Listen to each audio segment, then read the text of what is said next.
presença tá desconfortando, não tem argumento, só opinião. Mulher negra amazônica em movimento, afro-latina canto enlouquecendo. Sei o que quero, sigo trabalhando e pelo meu céu faço o que for preciso. Nessa abusada que já é pedrada, atrasando meu tempo aqui não pega nada. Se não me quer, então não foge, é como uma Inara diz, quem vê close não vê corre. Sou eu por mim. Eu quero mais, eu vou no desdobramento. Nem que para isso eu tenha que formar um movimento. E agora é a preta no comando, no empoderamento. E eu vim logo de bando, vai vendo, com afro alaranjado, chegando no talento, gritando, mãos ao alto e atirando argumento. Pô, da zona do conforto para a zona do confronto, valendo. Isso mesmo, me chame de afrontamento. Tássia Reis, da Lama Afrontamento. Sejam todos bem-vindos a mais um podcast Odaras, em parceria com a revista Cenário. Eu me chamo Raíza, estou aqui com as minhas irmãs Carol, Laila e Luciana para mais uma gira de conversa. E hoje o tema é música preta. Bom, e a gente vai começar essa nossa conversa lembrando essa importância da música para a população negra, né? A música, ela permite essa conexão entre nós que estamos aqui no Aie, na Terra, estamos encarnados, com os orixás, os nossos antepassados, né? A nossa ancestralidade. Então, a música, ela permite, durante a ritualística, né, dos nossos cultos, essa conexão, né? Tem essa função religiosa também. Só que, com o passar do tempo, a gente precisa sempre lembrar da questão do racismo, né, do colonialismo, que foi apagando, né, tentando apagar, modificar essa nossa forma de expressão, justamente porque se tinha essa questão do eurocentrismo, né, da modernidade, de tudo que viria da África seria algo muito primitivo e que não seria bom, seria algo atrasado. A gente lembrar também, por exemplo, a questão dos batuques nas senzalas, né? Muitas vezes proibidos, mas que ao mesmo tempo foi uma estratégia de resistência para a conservação da nossa cultura, religiosidade e de sobrevivência mesmo, porque se juntaram ali, né, naqueles espaços para confraternizar pessoas de diferentes nações, etnias, enfim. E outro assunto que eu acho importante a gente lembrar também é, por exemplo, o samba, né, que talvez seja a música que mais nos representa. Eu ia puxar esse gancho. Fora do nosso país, né? O samba, ele foi criminalizado, oficialmente criminalizado, quando foi da vontade, né, do poder público, enfim, de trazer símbolos da negritude para criar essa imagem, né, desse paraíso racial que a gente sabe que não existe aqui no país. O samba passou a ser exaltado, né? Ele saiu lá da cozinha, digamos assim, e foi para a sala de estar, né? Mas ao mesmo tempo embranquecido, né? A gente tem, por exemplo, a bossa nova é o samba para a classe média, é o samba embranquecido e que ganhou o mundo, né? E que passou a ser esse símbolo brasileiro, mas ao mesmo tempo elitizado. É um símbolo de apropriação, né? Muito louco isso. E eu queria fazer até um adendo com relação ao funk, né? Que o funk hoje é uma musicalidade que é muito explorada, que é muito comercializada, mas que também é criminalizada, né? Dentro das comunidades, especialmente no Rio de Janeiro. O funk é criminalizado, os bailes são ambientes seguros para aquela população, mas em decorrência do enfrentamento do poder público, aquela manifestação cultural e artística, a vinculação, né, suposta vinculação com o crime organizado. É o samba da vez, né? Sabe? É o samba da vez. Então, assim, a gente, desde o período pós-escravidão, a cultura negra como um todo, ela foi... A capoeira também aconteceu, da capoeira. A religiosidade até hoje é vista. Então, assim, todos os componentes da cultura negra no país, eles são levados para um espaço de negação, de proibição, de degradação. É interessante vocês comentarem isso, porque se formos analisar todas as temáticas abordadas pelo podcast Odaras, sempre tem esse movimento de higienização, né? De embranquecimento, de adaptação. Bem, se o negro produz, não podemos aceitar, vamos criminalizar.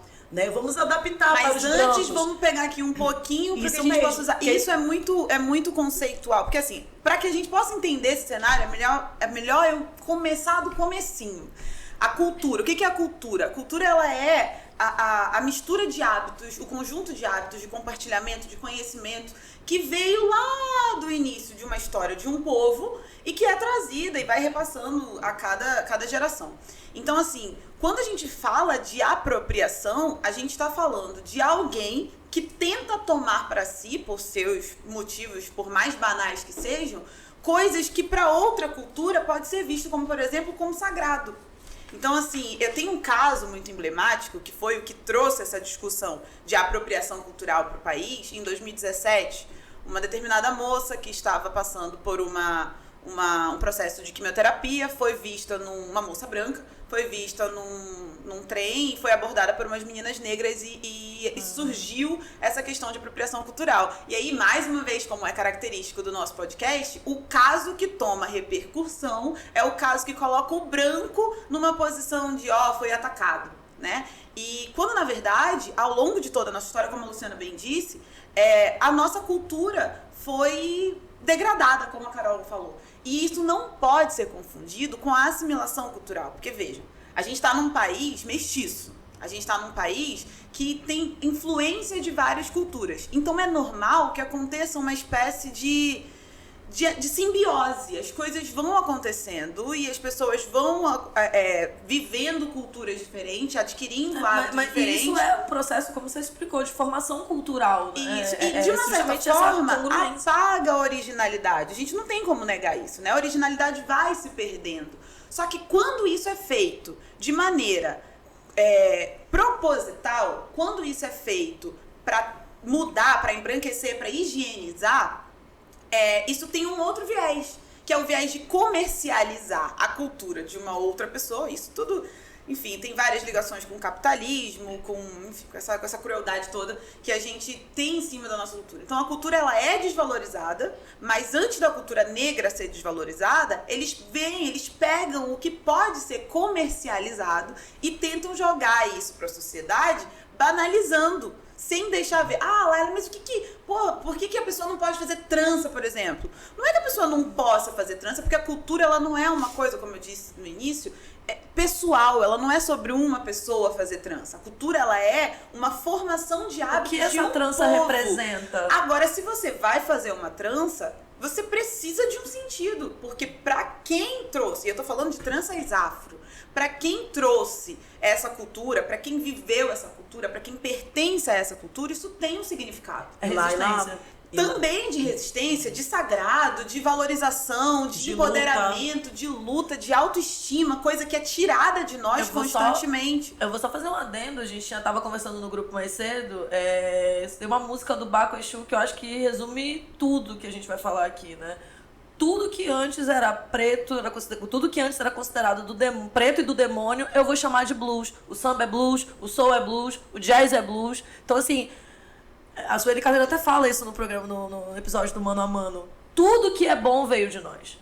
A música, a culinária. Então, assim, o rock é preto e nasce de uma mulher preta. Gente, então, se a África é o berço da humanidade, é muita ignorância acreditar que a originalidade cultural, a originalidade da arte como um todo, não veio daquele lugar. Mas isso não faz sentido. Isso conversa muito com o ditado popular, né? Que a cultura negra é popular, mas os negros não.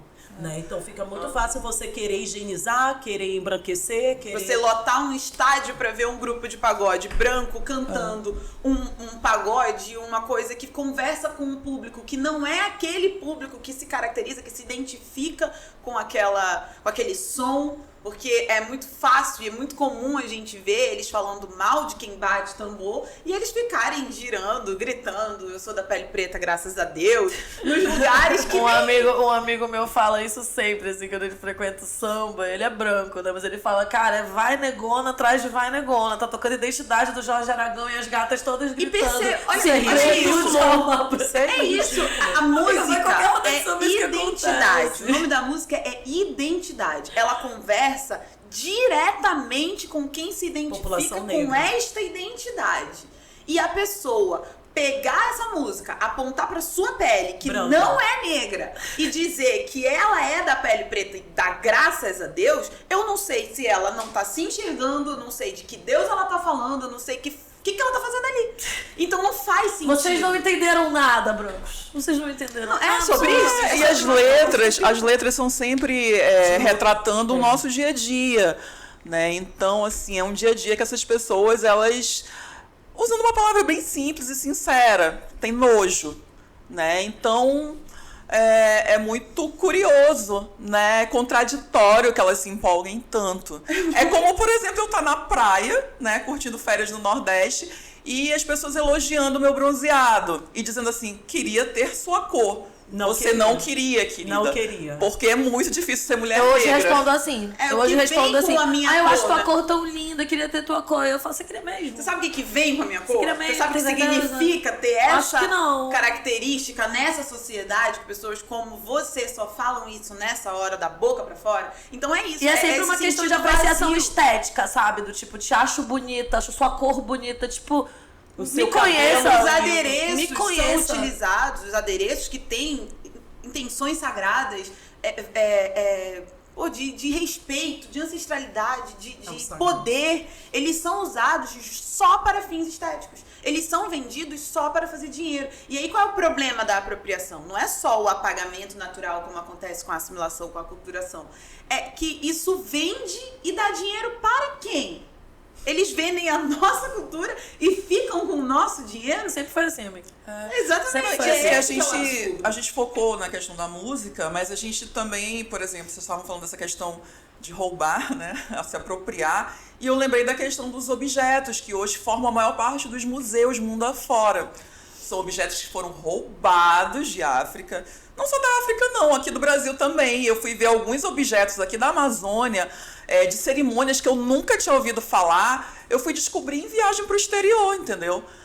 Então, assim, uma pessoa daqui que não tem essa oportunidade de viajar, não vai conhecer aquilo de forma alguma. A maioria das Então, referências... por isso que é importante que agora tá todo tendo esse movimento de cobrar que esses países, eles mandem de volta esses Devolvam objetos, a nossa devolvam. Mas age de todas concordarem que é assim, são os objetos, né, são a parte estética, é a música, é a arte, são as danças, né, as lutas, mas as lutas que eu digo jogadas, né? Nosso jeito de falar, o nosso jeito jeito de de falar, andar. mas eles não querem conversar. Eles não querem dar conta de conversar e debater sobre esse racismo.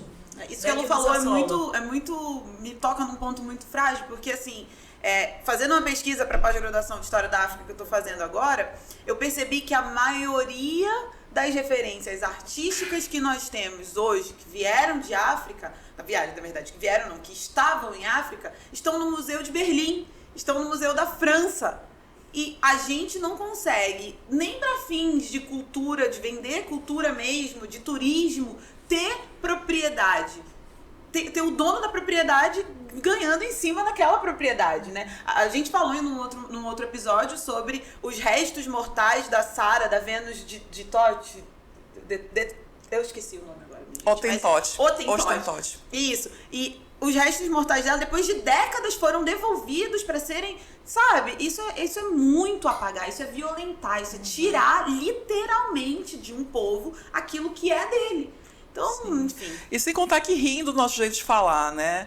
O preto brasileiro tem um jeito específico de falar porque vem dessas linguagens que a gente trouxe da África, né? Como a Lélia Gonzalez fala, a gente fala pretuguês no Brasil, a gente não fala português. Eles riem da nossa roupa, riem do nosso cabelo, da nossa pele, do Sim, nosso que a gente trouxe isso. É que todo mundo tem sangue crioulo, né? Tem sangue crioulo, mas, por favor, se você não tem traços negroides, não tem o fenótipo, não se diga pardo, pelo amor de Deus. Aliás, pelo amor dos orixás. É afro-brasileiro, não interessa. Se você é lido socialmente como uma pessoa branca, você é uma pessoa branca. Vamos parar de fraudar cotas em todos os aspectos, em especial nas eleições. É feio, é criminoso. E assim, Covarde. não é covarde, amiga, acho que é Cruel. É cruel, vil mesmo. cruel, sabe? É fazer pouco de uma política pública importantíssima que busca viabilizar campanhas de pessoas pretas. É usar Tome o vergonha. amador. Eu queria poder falar nomes, né, daqui da região. Eu não vou falar nomes, mas a carapuça serviu, né, amor? Nunca serve, esse que é o problema, né?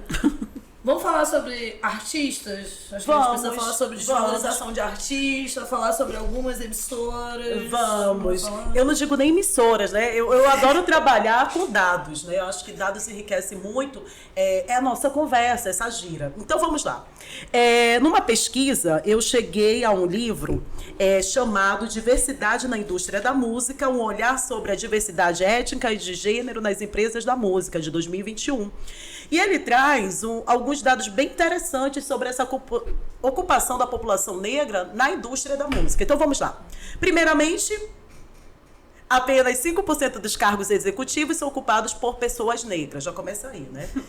Isso da produção cultural, você fala. Não, no cargos executivos na indústria Da música, fonográfica. indústria Isso, fonográfica. Que é que vai pensar ali, né? Sim, Quem tem o poder isso mesmo. Aí, passando um pouquinho, 46% da Organização da Música Brasileira ocupa apenas de 0 a 15% tem negros na totalidade de empregados. Né? E no quadro total de funcionários dessa indústria fonográfica, apenas 26,5 negros. E, mais uma vez, essa indústria, né, da música tem o quê? Tem gênero e tem cor. Né? Ou seja, na base de quem vai mandar, que vai dirigir, que vai dar essas ordens, né, e vai pensar, comandar, é o mínimo. Né? Em todo, interessante. São homens brancos pensando. Isso mesmo, homens brancos. A E nossa quando cultura. tá naquela estrutura da força, né, esse dispêndio de força, né, braçal e tudo, aí aumenta o quantitativo de pessoas negras. Temos que comentar ainda como isso reflete, né, para a cena musical estrangeira, brasileira. E partindo disso, vale mencionar aqui alguns nomes que é impossível não conhecer, né? Beyoncé, Rihanna, Kendrick Lamar, The Weeknd, Kanye West e tantos outros, que por conta dessa indústria perversa, né, violenta, por várias vezes eles se manifestaram contra premiações tipo Grammy, né, por conta de toda uma repercussão de álbuns, de produções, em que eles não tinham esse reconhecimento por parte dessa premiação. Tem um caso muito, inclusive, emblemático do Kanye West, que ele sobe no palco e é o famoso I'ma let you finish, tipo, questionando o fato de uma artista branca ter ganhado o prêmio mais importante da noite em detrimento a Beyoncé, que tinha feito um trabalho impecável naquele ano. Sim. E mesmo sendo a Beyoncé, é uma mulher preta. E partindo desse lugar, ela nunca vai conseguir fazer um trabalho medíocre e ser reverenciada. E mesmo quando ela fizer um trabalho de excelência, ela também não vai ser premiada. Pelo menos vai ter uma disputa com alguém que tá fazendo um trabalho medíocre. Isso, e falando disso, e olha que a Beyoncé, ela tem traços que são aceitáveis, assim, para o Grande grande passabilidade. público. Sim, e analisando aqui o aspecto brasileiro, Carol, e Laila e Luciana, aí tem a Ludmilla, né? Ludmilla, tem que é MC preta e Sofia, lésbica, mas... tem a Tássia Reis, tem a Carol Conká. Eu vou citar aqui os nomes, claro, de artistas mulheres, né? Que, no caso mais emblemático, que envolve essas artistas, da MC Sofia, foi esse ano. Ela foi indicada pela premiação MTV Miau na categoria Estrela Preta em Ascendente. Em Ascensão. Na verdade, é esse nome que tá. Eu achei estranhíssimo também. Jura? Juro. E detalhe, ela foi convidada, né? E recebeu um ingresso, um passaporte pra pista. Quer dizer, ela não teve nem direito de ficar com os outros artistas. Não teve que foram direito indicados. à água, não teve direito à alimentação. Ela foi embora. E assim, a MC Sofia é incrível. Ela produziu um conteúdo maravilhoso. E era extremamente crítico e combativo, sabe? Do tipo, gente, eu não vou ficar aqui, né? Eu sou indicada, fui convidada, muito obrigada, MTV, mas assim, eu não vou ficar aqui sem ter o mínimo, condições mínimas de dignidade, sabe? Com ela, né? Eu lembro que eu vi sim, os stories. sim. E vale mencionar... Isso aconteceu com artistas pretos. E vale mencionar ainda que nessa mesma premiação houve assim um movimento para questionar como assim, nada contra, né? Um influenciador que tem lá, uma influenciadora que tem seus milhões de seguidores, tem camarote próprio, com uma visão privilegiada, e eu que estou aqui realmente produzindo Produzo arte, faço parte dessa cultura brasileira. Tá concorrendo, eu né, sequer tenho o indicada. direito de ficar com outros artistas dividindo espaço. Fora os outros artistas que foram indicados e sequer foram convidados. Tem isso também. Então, quer dizer, esse Artistas tratamento. pretos. E assim, eu vou contar outro caso que vocês com certeza lembram, da Ludmilla, no ano de 2021, o Prêmio Multishow. Né, que ela foi indicada às categorias Hit do Ano e Clipe TMZ do Ano. TVZ. É TVZ. TVZ? É. Ah, tá, desculpa. Não sei por que coloquei TMZ. Desculpa. Tava lembrando do canal de fofoca americano, amiga. Ai, que horror. Então, o que acontece? E esse ano, ela não compareceu a essa premiação, porque houve realmente uma indignação, e com razão, porque nesse mesmo ano de 2021, ela atingiu marcas históricas para uma artista negra. A Carol até comentou aqui, né, que ela é lésbica, favelada, etc. Ela foi a primeira cantora negra da América Latina a acumular 1 bilhão de streams somente no Spotify, tá? Mais de 1,5 bilhões de plays em outras plataformas, mais de 2,5 bilhões de acessos em clipes. Sem contar que ela veio com um projeto chamado Numanais ao Vivo, que revolucionou o mercado do pagode. E quem gosta de pagode, protagonizado samba, por uma mulher, o que é algo inédito, né? é um ambiente extremamente machista, né? Dominado por homens. Ou seja, mais uma vez temos aí uma artista Quebrando paradigmas. Isso, É um uma artista fenômeno. negra que realmente produz muito.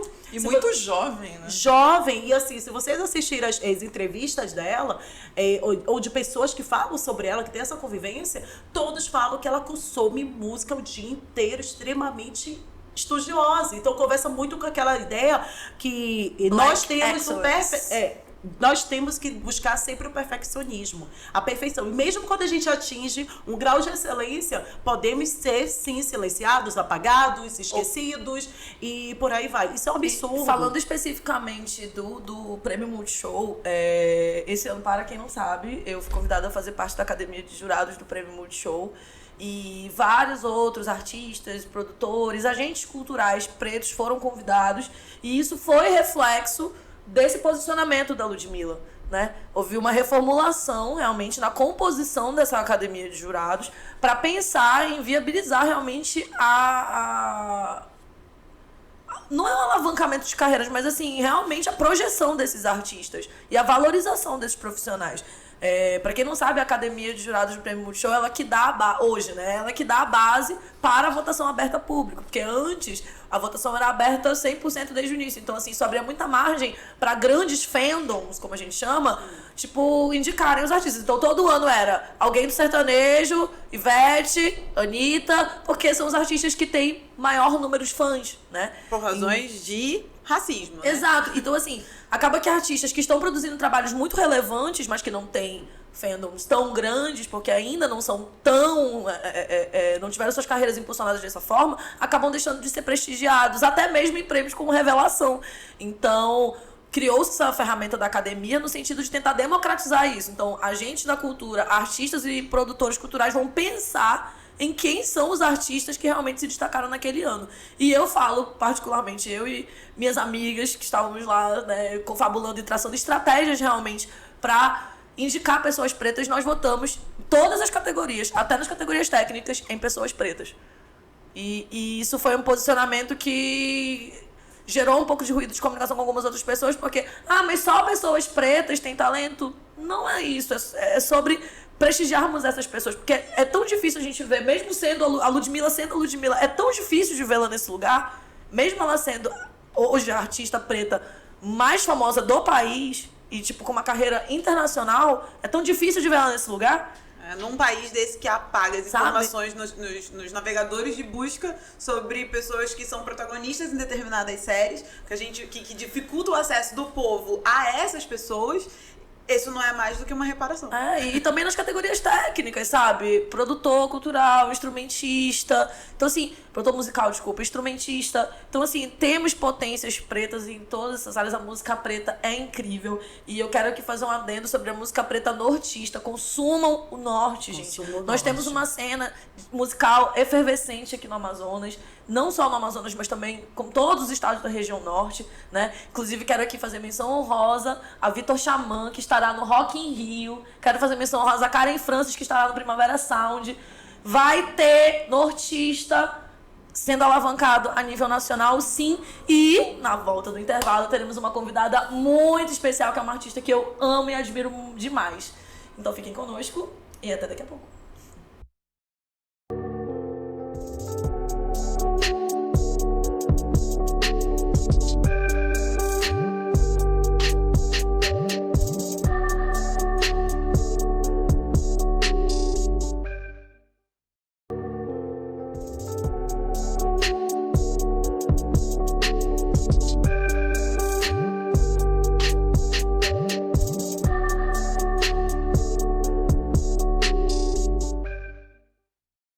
Estamos de volta com o podcast Odaras e hoje com o tema Música Preta.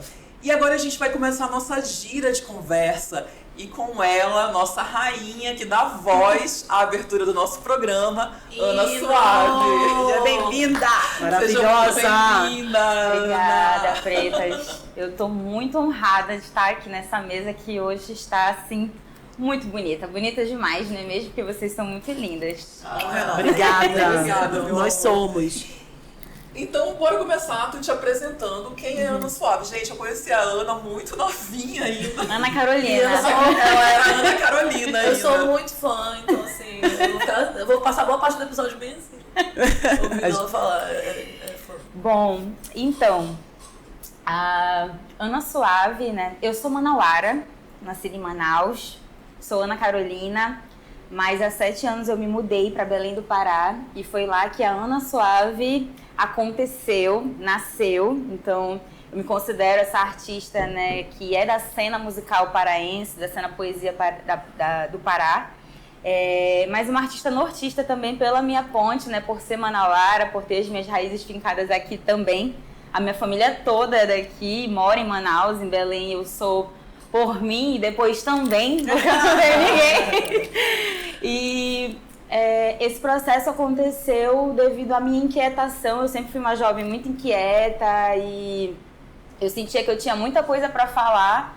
E nessa fase da minha vida eu achava que eu era apenas uma pessoa muito tímida e enfim.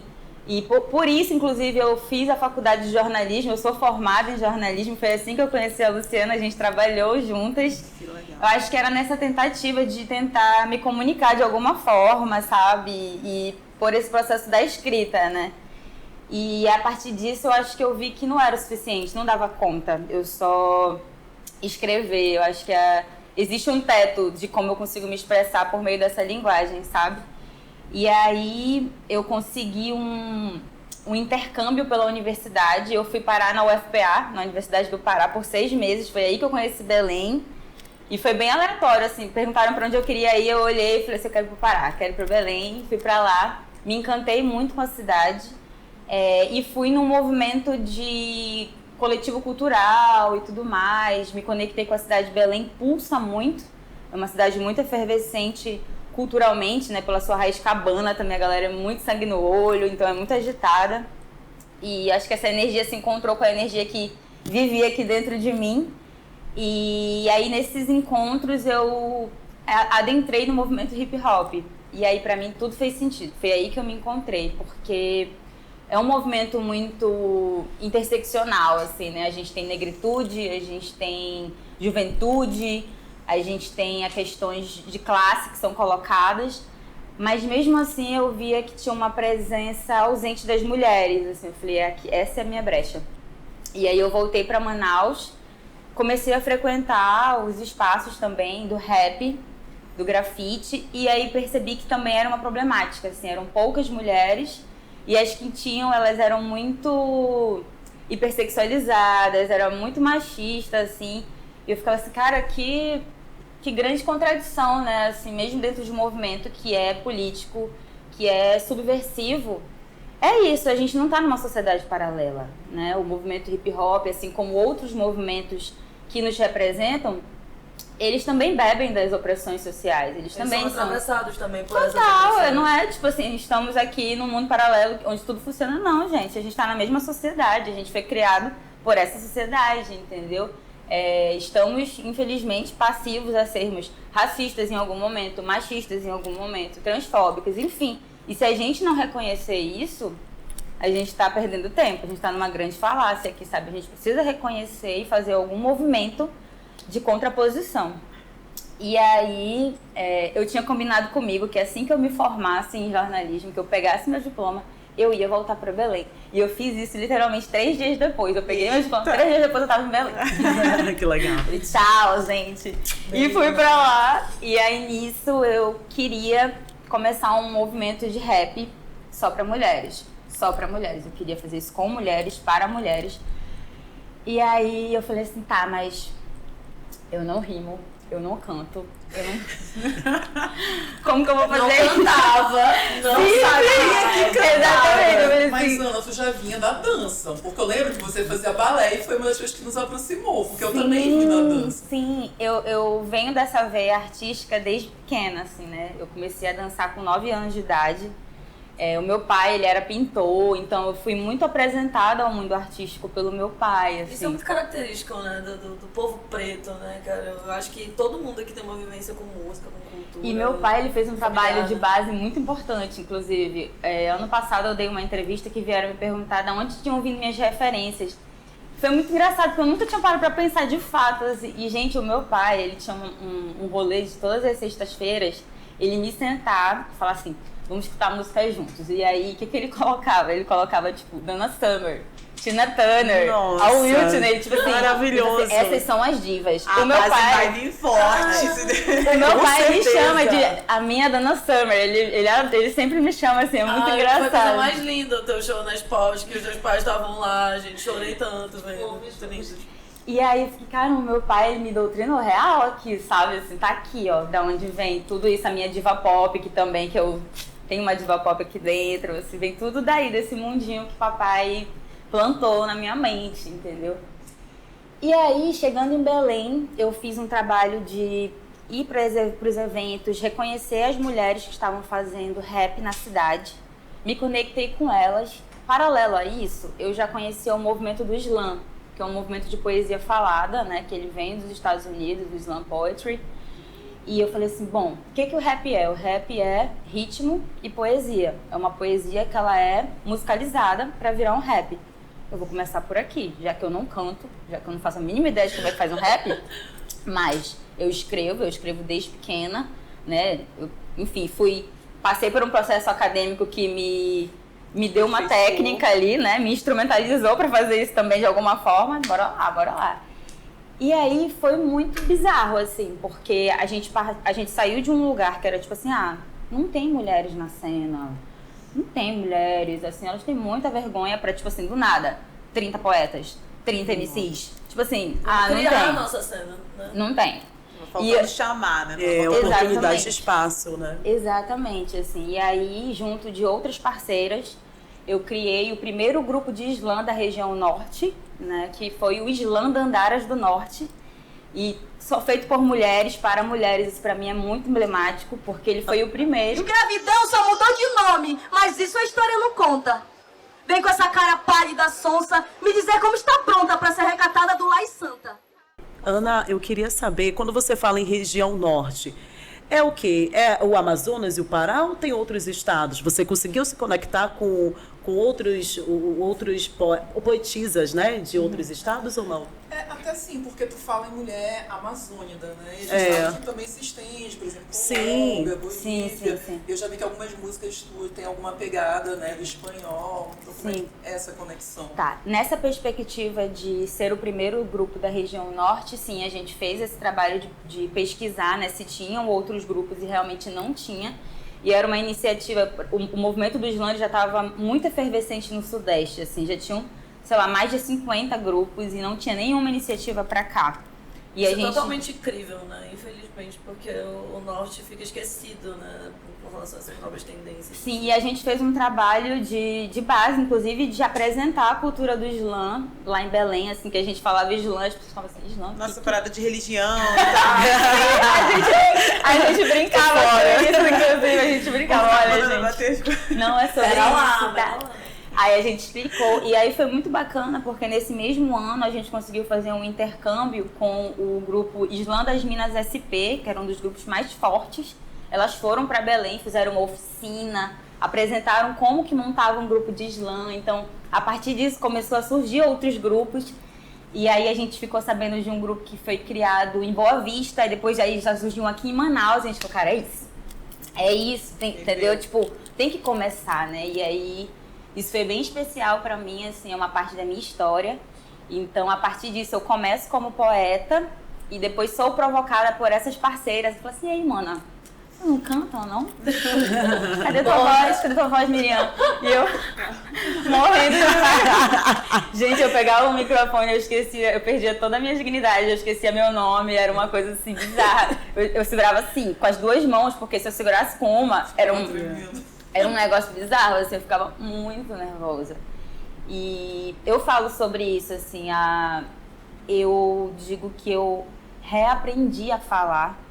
Tem 5 anos que é o tempo da minha carreira, porque eu não falava, assim, eu era extremamente tímida, extremamente fechada, eu falava assim, com as minhas amigas e tal, mas até, eu me lembro da época da escola, até de eu ter uma dúvida e levantar a mão já começava um processo de arritmia, eu era total a pessoa que esperava a aula acabar para ir perguntar a minha dúvida. E aí hoje eu entendo o porquê disso, assim, eu era uma pessoa que tentava passar invisível pra não ser uma chacota numa sala, porque eu era um alvo muito fácil. Era uma estratégia, né? Total, assim, de não quero que ninguém saiba meu nome, entendeu? Não quero que ninguém me conheça, só quero que meus diplomas Uma observação, é incrível como a gente vê a arte salvando, né?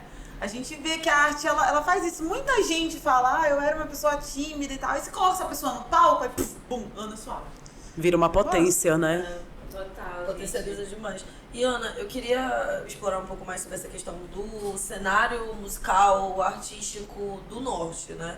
É muito comum a gente ver mulheres em posição de desprestígio, ou até mesmo sendo coadjuvantes, né, dentro desse cenário. Você falou um pouco sobre essa questão do machismo, do patriarcado, na cena do rap. Como é que tu visualiza hoje essa problemática aqui no norte? E aí, acho que a gente pode transportar isso para outras realidades, de outras cenas que você tem esse contato. Como é que você encara realmente o papel das mulheres, o protagonismo feminino na cena cultural?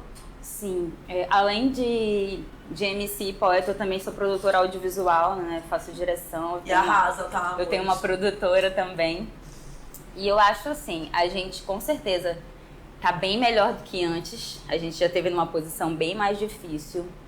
Mas eu percebo a fragilidade das nossas conquistas, né? A gente ainda tem que estar lutando todo dia para garantir espaços básicos, direitos básicos, sabe? A gente não pode relaxar ainda, jamais, assim. Infelizmente, todos esses avanços que eu acho que eles são importantes da gente reconhecer, para que a gente também não passe uma imagem de que a gente só apanha.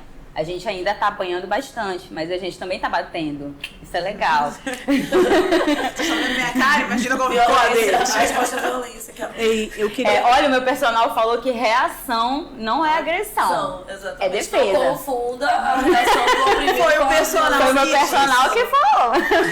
De personagem que é box.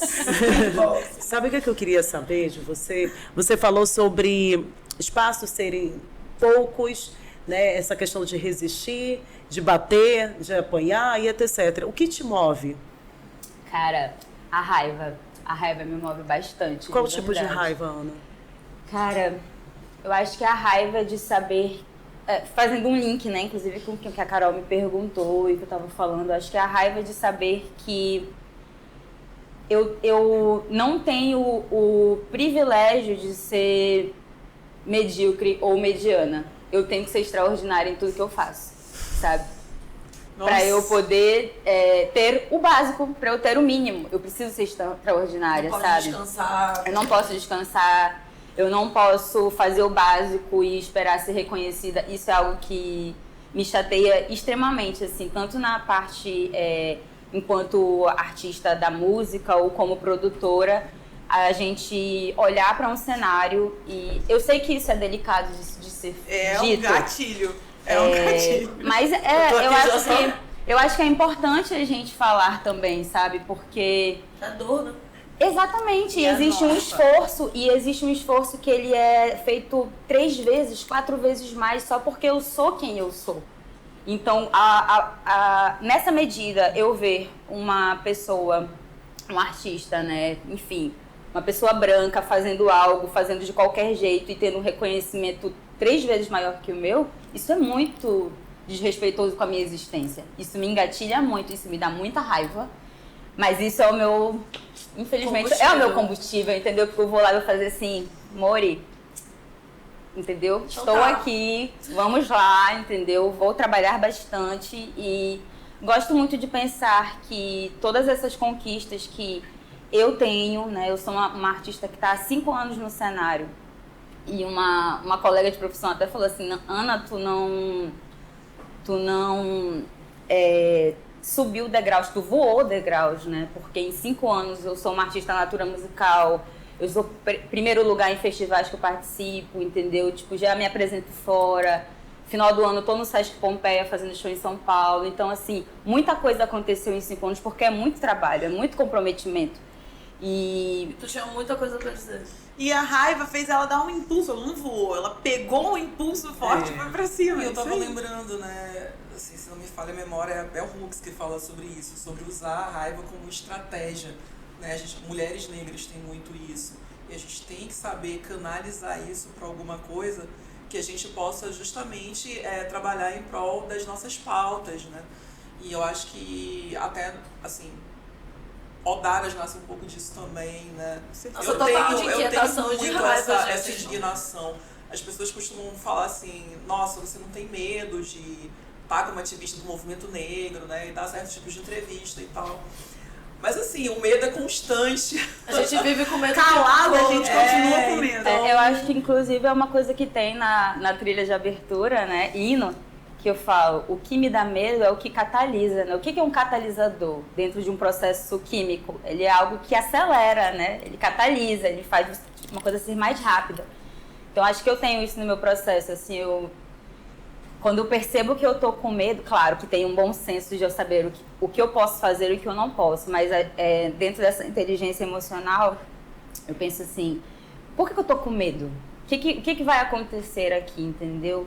Vale a pena eu ficar paralisada por isso? Né? Então, às vezes, o medo, ele até me dá uma vontade de falar assim, não, agora que eu vou fazer mesmo, porque eu tô com medo. Se eu tô com medo é porque é importante. Se eu tô com medo, eu tenho que enfrentar esse medo. Ele não pode. Exato, assim. Então, eu tenho muito isso. Eu vejo como foi perfeita essa união nessa vinheta. Porque isso aqui faz muito sentido. E é muito louco assim, a gente perceber que... Eu falo que é a raiva que me move, mas eu sou uma pessoa muito amorosa, tá, gente? Sou Ana Suave. Eu acho que suave. O suave acho que é estratégia. O Ana Suave, ele vem da Ana Carolina, né? Porque eu sou uma pessoa Eu sou Ana Carolina também, mas eu não gosto de Ana, sabia? Tipo, o meu Ana, assim, quando me chamam de Ana, eu sempre tive essa associação do esporro, sabe? Eu sempre achava que eu ia levar uma bronca quando me chamavam de Ana, daí eu ficava assim, estática. E aí eu não tenho muito essa ligação, mas eu queria muito saber de onde veio o suave. Ele veio da minha personalidade mesmo, acho que pessoalmente eu sou uma pessoa tranquila, assim, eu tenho um nível alto de resiliência, assim, sabe? Pra lidar com o meu mundo, né? As minhas estratégias, mas eu também, eu sou esse bom... Eu sou sagitariana, né? Então, assim, tem o ser humaninho ali, tem a pessoa que dá o coice também. Então, eu acho que eu sou bem esse equilíbrio de, tipo... tem um teto também das minhas coisas, sabe? Eu aprendi a desenvolver isso de... não negocio a minha dignidade. Quando chega num lugar assim, tipo assim, não, parou. Entendeu? Esse aqui é o meu limite, agora, beleza, você falou e agora eu vou falar. E você vai escutar o que eu vou falar. E é sobre isso, assim, então ele vem dessa minha tranquilidade. E aí eu achei um barato, assim, que acontece, porque se tornou uma piadinha de tipo, Ana Suave só o nome, né, mana? Não sei o que. Eu estou suave, Ana. Não era tua Ana Suave, eu achei que ficou legal, porque as pessoas esperam talvez uma coisa, e aí estamos aí pra contrapor também, né? Eu vou confessar Ela vem bem suave e depois... Eu vou confessar que eu tô cheia de perguntas. Eu queria só fazer mais uma, tá? Mais duas. Você produz... Eu falar, tem mais duas, Você produz alguma outra artista negra daqui do Amazonas, do Pará? Então, eu tive uma experiência recente com produção, né? Eu faço a minha produção e brinco que eu sou um protótipo de mim, assim, porque é isso, se der errado, vai dar errado comigo, entendeu? Mas eu testo muita coisa no meu trabalho, assim, e acho bem bacana a experiência que eu consigo ter. Acho que todo o meu processo de formação artística, o mundo da dança, de eu ter tido contato logo cedo com cenário, figurino, maquiagem, iluminação, palco, me deu muita noção para fazer o que eu faço hoje, porque eu não consigo pensar em nada de forma isolada. Eu vou fazer uma apresentação. Nunca é só uma apresentação. Entendeu? Tem um figurino que é pensado, tem uma paleta, tem isso, tem aquilo. Então vem esse processo da dança no meu mundo. O rolê de trabalhar com produção cultural também me deu uma noção de bastidores, do que precisa ter, o que precisa, né, para acontecer um evento. A formação em jornalismo me deu argumento para saber falar, saber quando eu estou sendo, enfim, problemas assim de saber comunicação. Comunicar, né? Exatamente. Saber apresentar um material, saber falar sobre o meu trabalho, né? E aí, recentemente, eu tive uma experiência de trabalhar com a artista Karen Francis daqui, né? Que me chamou para fazer a produção dela também. E aí eu pude exercitar algum desses meus conhecimentos. É uma parte que eu gosto muito de fazer produção. Você é admirada por vários produtores. Ai, obrigada. Eu gosto. Saiba disso. É mais uma veiazinha, assim, do que eu gosto de exercitar. E é muito bom, né? Eu vejo a produção como a coluna, né? Ela é a estrutura do negócio, assim. O artista é a cabeça, mas ele não se sustenta sem a coluna, né? Então, você ser uma produtora, você tem que estar munida de várias coisas para aquele show acontecer, né? Ferramentas, estratégias. Então eu gosto de exercitar esse meu lado também. Legal. E é aquele momento, né, de você vender seu peixe, né? Você tem algum projeto futuro? O que você pensa nessa questão do ativismo? O que você deseja, né, para o cenário cultural amazonense? Eu desejo muitas coisas maravilhosas para o cenário cultural amazonense. Existem muitas potências aqui, né, na cidade, mas eu também gosto muito de falar que tem muitas potências no estado, né? Eu acho que esse é um ponto muito interessante quando a gente fala assim, poxa, a gente gostaria que o restante do país olhasse mais para o norte. Às vezes eu fico pensando sobre isso porque a gente acaba se atendo muito às capitais, né? E eu acho que é importante quando você coloca dentro dessa tag, né, olhar para o norte. Gente, existem tantas potências nos interiores. Sim, amiga. Entendeu? Existe tanta potência nessas periferias das nossas cidades, sabe? E eu acho que é importante também, sabe?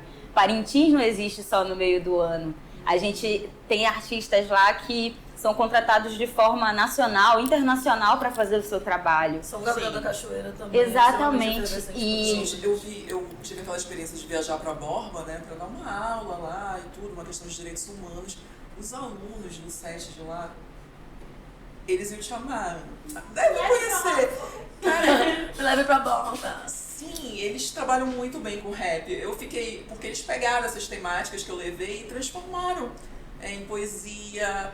Foi muito legal. Eu chorei, assim, sabe? Aquela professora bem boba. Eu chorei, sério. E a gente, quando se depara com essas realidades interioranas, né, que não estão nesses centros, cara, é um aprendizado muito grande, gente, porque até nós estereotipamos essas realidades, sabe? A gente precisa ir, a gente precisa conhecer e aprender, sabe? Ir com uma humildade de, tipo, ouvir, sabe? Falar menos e ouvir. Eu acho que é muito esse princípio mesmo de decolonizar, sabe? Porque a gente tem essa prerrogativa muito de o norte é invisível, mas Manaus, nesse cenário, é a cidade que está mais visível, né? Que está em evidência, e os artistas daqui também em evidência. Eu tive muito contato também com o Lab Sonora, que foi o edital que eu participei da curadoria, com justamente artistas, não só artistas musicais, mas artistas do audiovisual, sabe? Tipo, que são de outros municípios mais voltados para o interior e que tem trabalhos fantásticos que, tipo, eu nunca tinha vistem na vida. É óbvio que isso também é atravessado pelas nossas questões de logística, né? É complicado pra gente se locomover, a gente chegar nesses lugares, mas é importante ter o interesse, sabe? Acho que quando tem o interesse, você dá um jeito, você pelo menos considera essa possibilidade, né? Então, eu acho isso, eu desejo coisas maravilhosas para o cenário daqui, que os artistas eles sejam primeiramente reconhecidos, né, pelo local. Eu digo isso em termos de público, eu digo isso em termos de instituições, né, das instituições do poder público reconhecer esses artistas e ter uma tratativa de acordo, coerente com esses artistas, sabe? Eu gosto de falar que todo artista... Você não sabe quando o artista local vai ser um artista nacional. Mas nesse processo de transição, a gente não vai perder a memória. Entende? Nossa. A gente vai saber quem tratou a gente com dignidade quando a gente era pequeno, sabe? E a gente nem é pequeno. É verdade. Que imensidão. Quem aqui é pequeno? Mulher, né? O que é pequeno pra você? Gente, daqui a pouco a gente volta com um pouquinho mais de Ano Suave. Fiquem com a gente.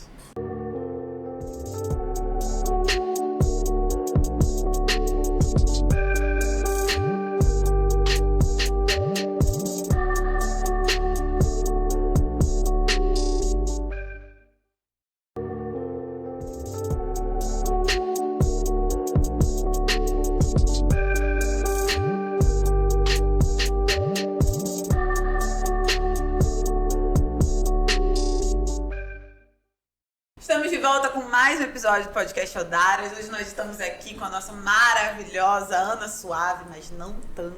Ana Suave na voz. E Ana, fala pra gente como estão os projetos futuros, como é que tá a carreira, como é que tá o cenário.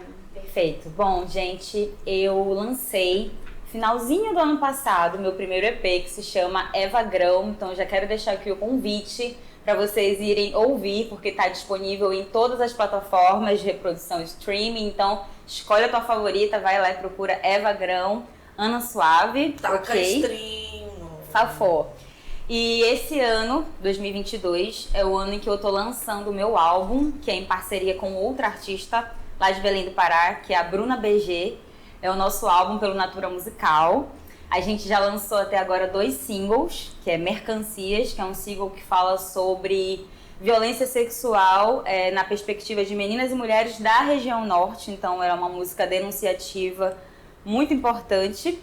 E para dar uma equilibrada, a gente lançou uma love song na sequência que se chama Lábios Pretos. Maravilhoso. Que aí a gente fez um rolê norte conectado, depois chamamos a artista Karen Francis para fazer um feat com a gente. Então, se você gosta de R&B também, vai lá e escuta, separa o seu lencinho pra chorar, tá bom? Não sei como é que você vai estar, se você vai estar amando, se você vai estar odiando. Se prepara. Exatamente. E daqui pro final do ano, não vou me comprometer com uma data, tá? Tá chegando o álbum completo pra todo mundo, todas as faixas, vem aí. Tem videoclipe também, então fiquem ligados nas minhas redes, Ana Suave, que vai estar tudo lá. Maravilha, acompanhe mesmo. Gente, pra quem não sabe, pra quem chegou agora, a Ana Suave é a compositora e intérprete da música que abre o nosso programa. Nossa, aquela letra forte, tema, maravilhosa. hino. E pra que a gente não perca essa oportunidade de acompanhar a arte, vou convidar a Ana pra fazer arte aqui, pra todo mundo ver. Fica à vontade, o espaço é seu. Ai, tá bom. Eu vou recitar uma poesia para vocês, ok? Espero que ela inspire de alguma forma, toque aí o coraçãozinho e a mente. Se chama Composição.